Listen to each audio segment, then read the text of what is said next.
gozo tener este tiempo otra vez, querida hermana, amiga, para poder tener un nuevo tiempo de estudio bíblico. Ojalá que usted tenga su Biblia, sus lapiceros, sus marcadores, porque hoy vamos a estar estudiando un nuevo tema. El tema de nuestra enseñanza es: las perdonadas disfrutan el perdón. ¿Cómo? ¿Qué tema es ese, doña Ania? Sí, muchas veces la culpa, como hijas de Dios que somos, tenemos un perdón para disfrutar y no lo estamos disfrutando. No estamos disfrutando ese perdón que el Señor nos ha dado. Y yo sé que como hijas de Dios entendemos que Cristo, nuestro Salvador, vino para pagar la culpa por nuestros pecados, aunque nosotros no lo merecíamos, ¿cierto? Él pagó un alto precio por nuestra salvación. Quiero que vaya a Colosenses capítulo 2, versículos 13 al 15. Colosenses 2, 13 al 15 dice: y a vosotros, estando muertos en pecado y en la incircuncisión de vuestra carne, os dio vida juntamente con él, perdonándonos todos los pecados, anulando el acta de los decretos que había contra nosotros, contra usted y contra mí. Dice que nos era contraria, quitándola del medio y clavándola en la cruz. ¿Qué quiere decir eso? Que nuestro Señor pagó la deuda completa por sus pecados y por los míos. Dice: y despojando a los principados y a los potestades, los exhibió públicamente, triunfando sobre ellos en la cruz. Le quitó su poder sobre nosotras, porque pertenecemos a Cristo cuando aceptamos en nuestro corazón el regalo de la salvación. Qué hermosos estos versículos y qué claros, ¿verdad? Muestran la obra de Cristo completa en favor suyo y mío. Pero, ¿sabe? Hay ocasiones en que nosotras no nos estamos perdonando. A pesar de que ya hemos confesado nuestras faltas, no queremos aceptar el perdón otorgado por nuestro Señor. Vamos a Salmos 103, versículo 12. Salmo 103, versículo 12. Dice: cuanto está lejos el oriente del occidente, hizo alejar de nosotros nuestras rebeliones. El oriente y el occidente nunca se van a poder juntar, ¿cierto? Y Dios usa la naturaleza para explicarnos cómo es que Dios funciona en cuanto al perdón. Él separa la falta, no la vuelve a tomar en cuenta, nos ve a través del sacrificio de nuestro Señor Jesucristo. Gloria a Dios por eso, ¿verdad? Pero está la culpa nublando su perdón. La culpa está nublando el perdón que nuestro Señor Jesucristo nos ha regalado. Bueno, eso es lo que vamos a estudiar hoy. La culpa es un sentimiento que nuestro enemigo, el diablo, usa para debilitarnos. La culpa nos roba las fuerzas y nos hace vivir avergonzadas por cosas que nosotras hayamos hecho o no. También la culpa se instala en nuestra mente, poniendo pensamientos continuos que nos roban el progreso en diferentes áreas de nuestra vida. Pero hay sentimientos de culpa que son saludables. ¿Por qué? Porque nos van a motivar a avanzar en nuestra vida espiritual diaria. Nos llevan a arrepentirnos genuinamente cada día para que así podamos ir delante de la presencia de nuestro Señor, humilladas y con deseo de avanzar en la vida cristiana. Y eso es un sentimiento de culpa que está bien, que está correcto, es de confesión de pecados diarios.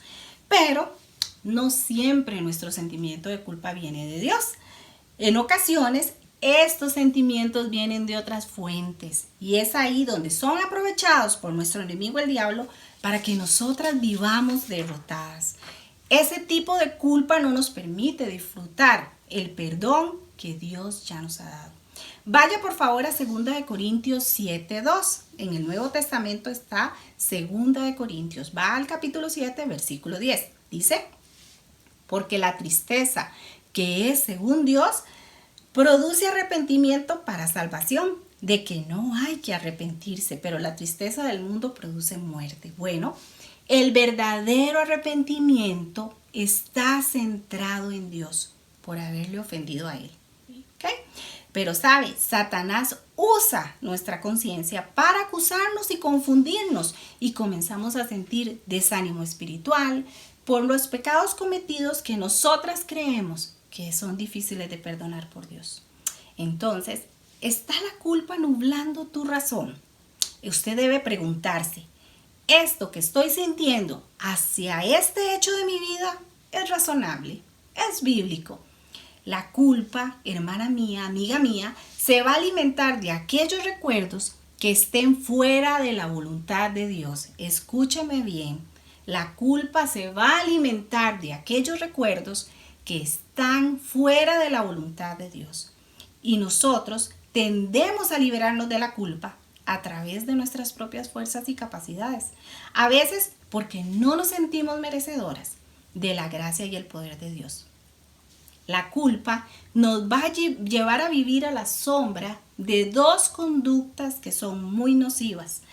Estas conductas no permiten que nosotros disfrutemos a plenitud el perdón otorgado. La primera de estas conductas es la autocompasión. ¿Qué es la autocompasión? Bueno, es sentir pena por nosotras mismas, vivir compadeciéndonos. A veces usamos la autocompasión para no asumir nuestras responsabilidades. La usamos para evitar solucionar aquello que nos está afligiendo, que nos está lastimando. La autocompasión puede volverse adictiva, amiga mía, si no la detenemos. Y sabe, se presenta a través de pensamientos y a través de actitudes como los siguientes. Pobrecita yo, siempre me pasa todo lo malo. La vida es tan injusta conmigo. Nadie me entiende. Yo nunca voy a superar este trauma, nunca voy a salir adelante, nunca voy a superar esta situación. Bueno, quiero que usted vaya a Salmos 51:17. Vaya a Salmos 51:17 y dice así: los sacrificios de Dios son el espíritu quebrantado. Amiga mía, culpa no significa autocompadecernos. Significa que nosotros llevamos nuestros pecados delante del Señor. Y lea la segunda parte del versículo conmigo. Dice, al corazón contrito y humillado no despreciarás tú, oh Dios. Si yo voy delante del Señor humillada, con un corazón quebrantado por mi pecado, por mi ofensa, que dice ese versículo, el Señor no me va a rechazar. La otra conducta que es muy mala, muy tóxica, es la autodescalificación, ¿sí? La autodescalificación. Y es cuando yo permito que mis pensamientos y mis sentimientos me califiquen duramente. Esta actitud puede ser tan fuerte en nosotras que podemos llegar a sentir desprecio por nosotras, por nuestras habilidades y nunca llegar a corregir la raíz de nuestra culpa. La autodescalificación nos hace vivir con temor a ser rechazadas y tendemos a aislarnos. ¿Qué pensamientos o actitudes se presentan en alguien que ha dejado crecer la autodescalificación en su vida? Bueno, mi matrimonio fracasó porque no soy lo suficientemente mujer, porque yo no soy buena esposa, yo no soy buena madre, no soy buena cocinando. Otros piensan, no soy buena estudiante, soy muy mala estudiante, no soy capaz, no soy buena trabajadora, no soy lo suficientemente delgada, ¿verdad? Y ahí yo puedo seguir con una lista muy larga de no soy, no soy, no soy. Ahora, estas conductas no son justas ni sabias.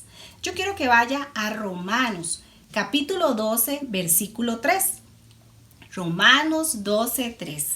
Dice así: digo pues, por la gracia que me es dada, a cada cual que está entre vosotros, que no tenga más alto concepto de sí que el que debe tener, sino que piense de sí con cordura, conforme a la medida de fe que Dios repartió a cada uno. ¿Qué quiere decir esto? Bueno, nosotros no debemos pensar ni más ni menos de nosotras. Debe haber un justo equilibrio. Otro versículo más. Segunda de Corintios 2:14. Segunda de Corintios 2:14. Dice así: más gracias, más a Dios gracias, dice, el cual nos lleva siempre en triunfo en Cristo Jesús. Estábamos descalificadas, usted y yo, pero Cristo venció en la cruz para darnos salvación. Ahora somos vencedoras por medio de Él. Y la segunda parte dice: y por medio de nosotras manifiesta en todo lugar el olor de su conocimiento. Él nos usa a usted y a mí para llevar el aroma de su gracia salvadora. ¡Wow! ¡Qué maravilloso!, ¿verdad? ¿Sabe? Estas conductas que acabo de mencionar, la autocompasión, la autodescalificación, van a traer consecuencias no solo a nuestras vidas, sino también a la vida de aquellos que están a nuestro alrededor. ¿Por qué? Porque la razón está nublada y hemos dejado de disfrutar el perdón que Dios nos ha otorgado. Voy a darle algunas consecuencias de vivir atadas por la culpa. Quizás usted se está identificando o se va a identificar con alguna de ellas. La culpa, ¿qué hace? Me roba el gozo de ser hija de Dios. Opaca el gozo de ser salva. Dejo de contar las bendiciones.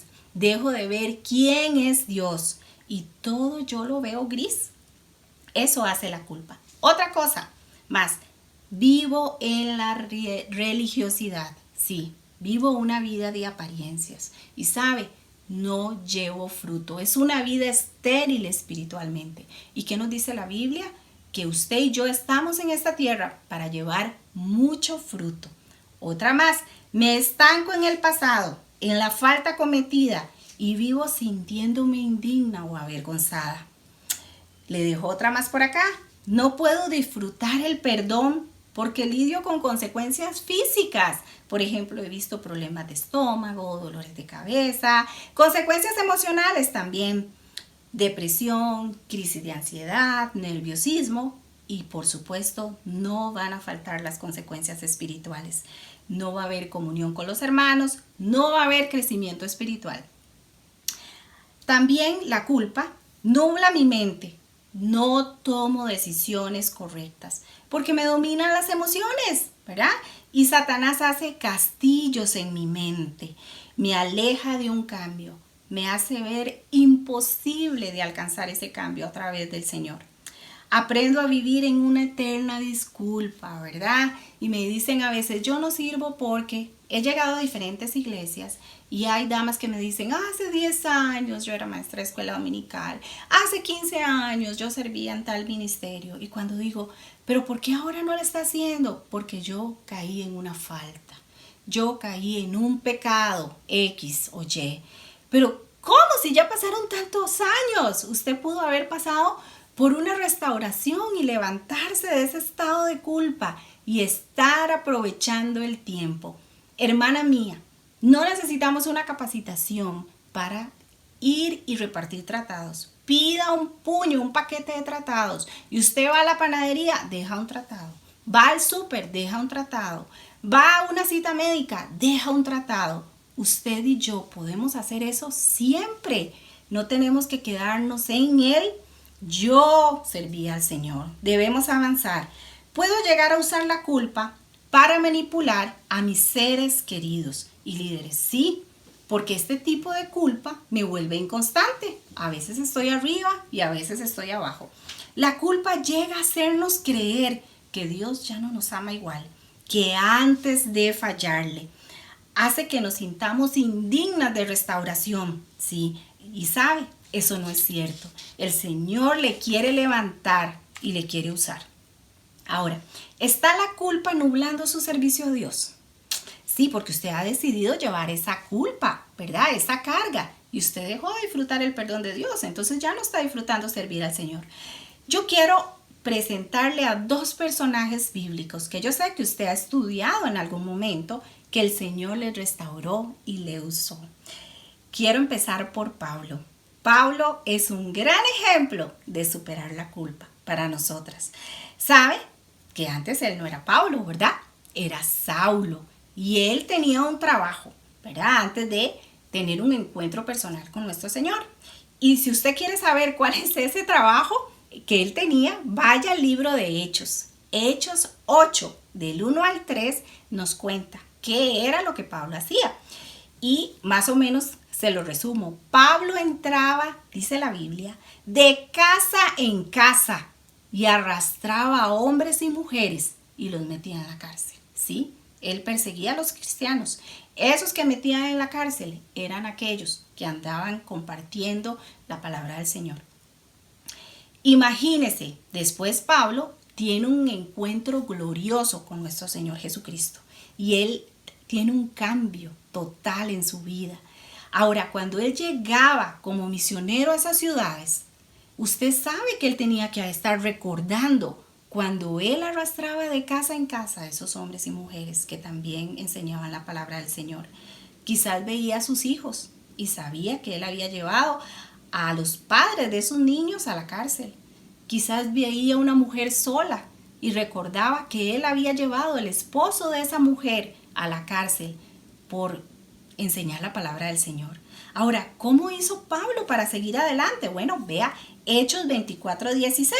Hechos 24:16 dice, y por esto procuro tener siempre una conciencia sin ofensa ante Dios y ante los hombres. Él trabajaba en hacer la culpa a un lado y vivir, dice, con una conciencia limpia, sin culpa. Vaya a 1 Corintios 15, 9 y 10. Y va a ver qué tremenda lección nos deja Pablo en estos versículos de dejar la culpa atrás, de dejar el pasado atrás. 1 Corintios 9 al 10. Dice, porque yo soy el más pequeño de los apóstoles, que no soy digno de ser llamado apóstol, porque perseguía la iglesia de Dios. Pero por la gracia de Dios, soy lo que soy. Y su gracia no ha sido en vano para conmigo. Hermanas, que me encanta esa frase cuando él dice, su gracia no ha sido en vano para conmigo. Tampoco su gracia ha sido en vano para con usted, ¿verdad? Y para con mi persona. Yo digo que esa es una persona que sabía aprovechar el regalo del perdón y la restauración. Y sigamos con el versículo. Dice, antes he trabajado más que todos ellos, pero no yo, sino la gracia de Dios en mí. ¿Quién habla ahí? Un hombre nuevo, un hombre transformado, dejando atrás la culpa y dejando que Dios le use con poder. Tenemos también el ejemplo de David, ¿verdad? David, sí, aquel que venció al gigante, ¿verdad? Que tuvo una gran victoria. Bueno, dice la Biblia que David pecó. Y esto fue desagradable a los ojos de Dios. David, ¿qué hizo? En lugar de estar en la guerra, él adulteró con Betsabé. Y no solamente eso, mandó a matar a Urías, el esposo de Betsabé. Pero cuando vamos a Salmos 32 y leemos ese Salmos, vemos que David había pecado terriblemente, pero él encontró la libertad, hermana, tanto del pecado como del sentimiento de culpa. Enfrentó la causa de su culpa, pero también la realidad del perdón de Dios. Ahora, ¿ha dejado usted de disfrutar su servicio a Dios por la culpa? Entonces tal vez usted me dice, sí, ¿qué puedo hacer? Bueno, lo primero que tiene que hacer es confiese su pecado, confiese su pecado. El Espíritu Santo nos convence de pecado. Confiese aún las ofensas, hermana, que usted cree que son pequeñitas, porque también debemos llevar todas nuestras ofensas delante del Señor. Confiese su pecado y deje el resto a Dios. Proverbios 28:13, ¿verdad? En una parte nos dice, confesemos nuestros pecados al Señor. ¿Y qué? Si nos apartamos, ¿qué vamos a alcanzar? Misericordia, ¿verdad? Otra cosa que puede hacer, confíe en la promesa de que Dios ya le perdonó. 2 Corintios 5:17. Yo sé que muchos de ustedes conocen este versículo. 2 Corintios 5:17. Dice, de modo que si alguno está en Cristo, ¿qué? Nueva criatura es. Las cosas viejas pasaron. Todas aquí son hechas nuevas. Las cosas viejas pasaron, mi hermana. No se sumerjan en los recuerdos de sus pecados pasados. ¿Por qué? Porque esto va en contra de la vida victoriosa que nuestro Señor Jesús quiere darle. Vamos a Romanos 8:1. Romanos 8:1. Dice así: pues ahora ninguna condenación hay para los que están en Cristo Jesús. ¿Por qué no hay condenación para los que están en Cristo Jesús? Bueno, porque Cristo nos liberó del pecado, ¿se acuerda? Él con su sacrificio pagó el precio total por nuestro pecado. Dice, los que no andan conforme a la carne, sino conforme al Espíritu. Gálatas 5:1, este versículo es de mis preferidos. Gálatas 5:1 dice, estad pues firmes, de pie, en la libertad con que Cristo nos hizo libres. Esta libertad es un regalo que Jesús nos da y nosotras hemos recibido por fe. ¿Cómo tenemos que estar firmes en esa libertad que ya nos fue dada? Dice, y no estéis, ¿qué? Otra vez, ¿verdad? No estéis otra vez sujetos al yugo de esclavitud. No se deje engañar por su enemigo, el diablo. Vivamos como libres. Cristo ya pagó el precio. Gloria a Dios por eso.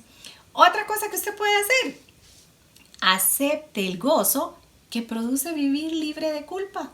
Sí, porque cuando vivimos con culpa, usted vio antes, perdemos el gozo. No vemos las bendiciones de Dios. Acepte el gozo que produce vivir libre de culpa. Salmos 51:12. Vamos otra vez a Salmos 51:12. Y aquí tenemos a David hablando. Dice, vuélveme el gozo de tu salvación y espíritu noble me sustente. David estaba ansioso por restaurar su compañerismo con Dios y disfrutar del perdón que él estaba otorgando. Y como último punto, última recomendación, le dejo, deje que nuestro Señor haga una obra completa de sanidad en su vida. Deje que Dios la sane. Él quiere que usted brille para su gloria. El Señor le ha dado dones y talentos. ¿Qué va a hacer usted con esos regalos que Dios le ha dado, mi hermana? Usted no puede seguir perdiendo el tiempo ahí, sintiéndose derrotada, desanimada. No, el Señor viene pronto, nos queda poco tiempo y usted tiene que usar sus dones y talentos para la gloria del Señor. Efesios 2:10. Vamos a Efesios 2:10, que dice así. Porque somos hechura suya, creados en Cristo Jesús para buenas obras, las cuales Dios preparó de antemano. ¿Para qué? Para que usted y yo anduviésemos en ellas. Dice, somos hechura de nuestro Señor, creadas en Cristo. ¿Para qué? Para que hagamos las cosas buenas que Él planeó para nosotras, para que las pongamos en práctica. ¿Qué le ha dado Dios para hacer a usted y que usted sabe que usted no está haciendo? Filipenses 3:14. ¿Qué dice Filipenses 3:14? Yo sé que algunas ya lo sabemos de memoria, ¿verdad? Dice, prosigo a la meta, avanzo, no me detengo, al premio del supremo llamamiento de Dios en Cristo Jesús. ¿Qué quiere decir proseguir a la meta? Enfóquese en lo que Dios le ha pedido que usted haga. No se detenga. Mire hacia adelante con esperanza. La venida del Señor está pronto. No se lamente más por el pasado. Levántese de esa condición y deje que el Señor brille a través de su vida. Hermana mía, siga la agenda de Dios. Siga el plan perfecto del Señor y disfrute ese perdón que nuestro Dios le ha regalado. Quizás la primera confesión de culpa que en este momento se tenga que hacer es la culpa por sus pecados, porque usted nunca le ha pedido al Señor que le perdone y que entre en su corazón. Si usted nunca ha hecho ese tipo de oración, nunca ha ido con ese tipo de arrepentimiento, entonces es el primer paso que usted tiene que hacer. Ir delante del Señor y decir, Señor, te confieso que soy una pecadora. He hecho muchas cosas que no están bien, pero me rindo ante usted y le pido que entre en mi corazón y me limpie y me haga su hija. Ese es el primer paso, hermana mía. Si usted dice, ya yo soy salva, hace tiempo se entregué a Cristo, mi corazón al Señor, bueno, es un tiempo para ponerse a cuentas con el Señor y no dejarse dominar por esas conductas que dije antes, autocompasión, autodescalificación y vivir una vida derrotada. El Señor quiere que usted viva una vida en victoria y que siga la agenda que Dios tiene planeada para usted. Vamos a orar. Padre de la gloria, te doy gracias, Señor, por la obra poderosa, gloriosa, maravillosa de tu Hijo Jesucristo en nuestras vidas. Gracias por enviar un Salvador que nos rescató y pagó el precio completo, Señor, de nuestra culpa. Ruego por hermanas que estén luchando, Señor, con sentimientos de culpa, que usted pueda levantarles, Señor, que usted les dé un espíritu de poder, Señor, y puedan levantarse de esa condición que las tiene, Señor, ahí derrotadas, Padre, porque usted tiene cosas hermosas, maravillosas, victorias, Señor, en usted para ellas. No permita, Señor, que el enemigo, ayúdanos a no permitir, a estar fuertes en su palabra y no permitir que el enemigo, Señor, construya castillos en nuestra mente, Señor, y nos tenga engañadas. Alabo y glorifico tu nombre por tu palabra, Señor, porque nos habla y nos dirige. En el nombre de Cristo Jesús. Amén. Hermana, la palabra de Dios es preciosa. Conforta nuestro corazón y abre nuestros ojos y nuestro entendimiento para entender lo que Dios quiere para nuestras vidas. Le espero en una nueva enseñanza en unos días. Que Dios me la bendiga.